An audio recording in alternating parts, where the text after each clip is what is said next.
İstəyirəm bu yaxınlarda 3-cü dükanı da açım, çağıracam uşaqları, yığışarsınız. İnşallah. Allah xeyirli eləsin, Allah bərəkətli. Çox sağ ol. Dəniz istəyirəm. Ha, bax. Xəqani möminlərdən bir ailə ehtiyaclı deyə gör, köməklik eləyə bilərsiniz. Yaxşı, inşallah mən atacam karta, sənin kartın var məndə. Görüm bir-iki nəfərdən də soruşum, yığa bilsəm onlardan da atacam inşallah. Kim idi o Xəqani? Yaxın qardaşı deyil, mömin birinin ehtiyacı var. Pul lazımdır, pul yığırıq. Sən nəysə gücün çatar verməyə. Yox, yəqəş, mənlik də elə belə söhbətdə. Məsləhət olsa Allah özü verərdi ona. Məsləhət deyir ki, vermirdi ona. Bax, mənə məsləhətli verib. Ona məsləhət deyir ki, vermir. Sən necə müsəlmansan? İndiyə kimi Quran oxumusan sən? Niyə oxumamışam? Allah Quranda buyurur ki, sizə verilən ruzilər təkcə sizin deyil, başqa ehtiyacı olanların da payı var o ruzidə. Mən 10 dəfə Quran oxuyub qurtarmışam, hələ ayəyə rastlamamışam heç vaxt.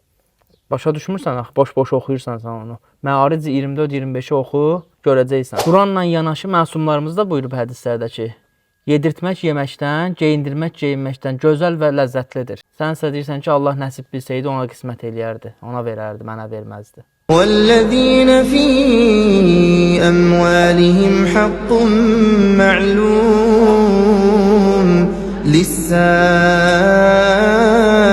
وَالْمَحْرُومِ